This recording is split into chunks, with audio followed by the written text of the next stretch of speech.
A Nova Califórnia, de Lima Barreto. Bom, este conto do Lima Barreto, ele vai tratar de uma crítica ao comportamento humano, à hipocrisia, com personagens comuns, um conto de província, é dividido em 3 partes: O Forasteiro Raimundo Flamel, A Descoberta e A Cidade e o Povo. Agora, o Lima Barreto, nessa obra, ele vai misturar o realismo com o naturalismo e realiza a crítica social, né, crítica ao comportamento humano, utilizando o humor. Também utiliza uma linguagem coloquial e formal. Agora eu vou contar um pouquinho sobre o conto em si, a historinha, né? Bom, Raimundo é recluso, não costuma falar muito com as pessoas, e ele é o quê? Alquimista. Os alquimistas, na época, misturavam a ciência com a magia. E, a priori, ninguém na cidade gosta do Raimundo, porque fazem proposições a seu respeito, ficam cochichando sobre quem ele é, quem ele possa ser. Então, eles ficam especulando, realizando conceitos pré-concebidos sobre a pessoa do Raimundo. Beleza. Contudo, o Boticário descobre quem Raimundo realmente era. E, a partir daí, todo mundo na cidade passa a reverenciá-lo, respeitá-lo. E nesse trechinho que eu acabei de resumir para vocês, trata-se da primeira parte do conto, que é o Forasteiro Raimundo. Essa é a primeira parte do conto. Na segunda parte, olha só o que a gente vai ter. O Raimundo conta para o Boticário que ele descobriu como transformar ossos em ouro. Aí você fala, ossos em ouro? É estranho, mas como ele era alquimista e tudo mais, ele descobriu isso. Ele descobriu uma fórmula para transformar ossos em ouro. E aí ele vai lá e conta para o Boticário, né? Aí, o Boticário, o Raimundo, se reúnem com mais 2 acadêmicos. E aí, eles conversam ali sobre essa fórmula de transformar ossos em ouro, os 2 acadêmicos, o Raimundo e o Boticário, e nisso o Raimundo some. Pois é um mistério, e o livro deixa meio que subentendido ali, o livro não deixa explícito para onde vai o Raimundo, ou o que que acontece com o Raimundo, se alguém faz alguma coisa com o Raimundo, não tem isso no livro. Mas enfim, a partir disso, ossos do cemitério da cidade começam a desaparecer, e as covas ficam reviradas. Quem que faz isso? Quem faz isso é o Boticário e os 2 acadêmicos. Só que aí todo mundo, o pessoal da cidade começa a comentar, nossa, quem está fazendo isso? Quem está revirando os ossos da cidade? Meu Deus, isso é um ato contra a religião, é um sacrilégio, é um pecado. E nisso temos aí a segunda parte do conto, que é a descoberta. Agora, a terceira parte do conto, que trata da cidade e o povo, é aí onde vai vir a crítica ao comportamento humano, a hipocrisia do ser humano. Por quê? Essas mesmas pessoas que estavam criticando agora vão apresentar um comportamento diametralmente oposto ao que antecede o que eu acabei de dizer. Como assim? Quando o Boticário escreve, ele vai lá, o Boticário vai escrever a fórmula de transformar ossos em ouro em vários papéis e vai divulgar essa fórmula que transforma ossos em ouro. Para quem? Para o povo da cidade, para todo mundo que estava na cidade.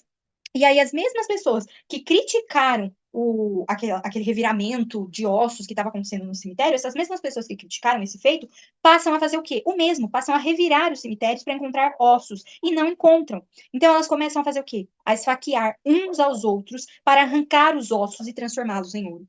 Então, assim, aí todo mundo começa a ficar desesperado, porque todo mundo quer o ouro, quer a riqueza, e para isso, já que ossos se transformam em ouro, eles vão fazer de tudo e mais um pouco para pegar esses ossos e transformá-los em ouro, já que eles estão com a receitinha para fazer isso na mão.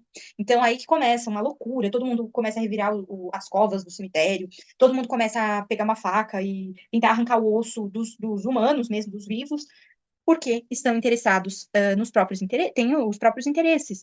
Então, aí a gente percebe uma crítica que o livro faz à hipocrisia do ser humano, realmente.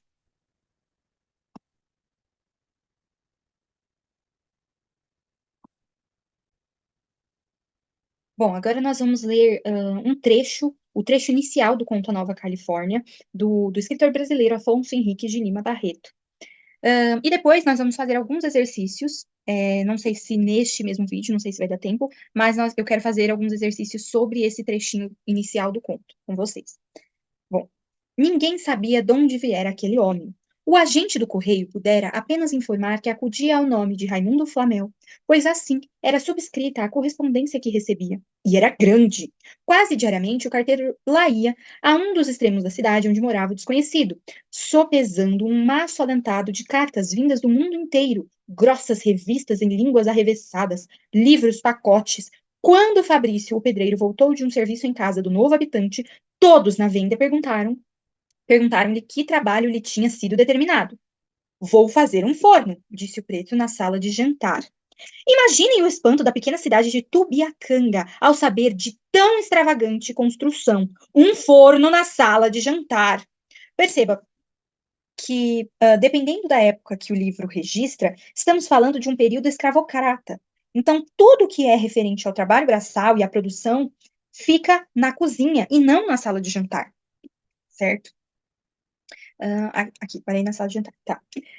E pelos dias seguintes, Fabrício pôde contar que vira balões de vidro, facas sem corte, copos como os da farmácia, um rol de coisas esquisitas a se mostrarem pelas mesas e prateleiras, como utensílios de uma bateria de cozinha em que o próprio diabo cozinhasse.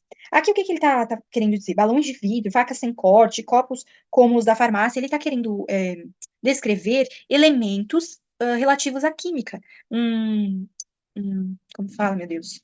Um Erlenmeyer, certo? Várias coisas aqui que remetem aos instrumentos da química. O alarme se fez na vila. Para uns, os mais adiantados. Cadê? Aqui.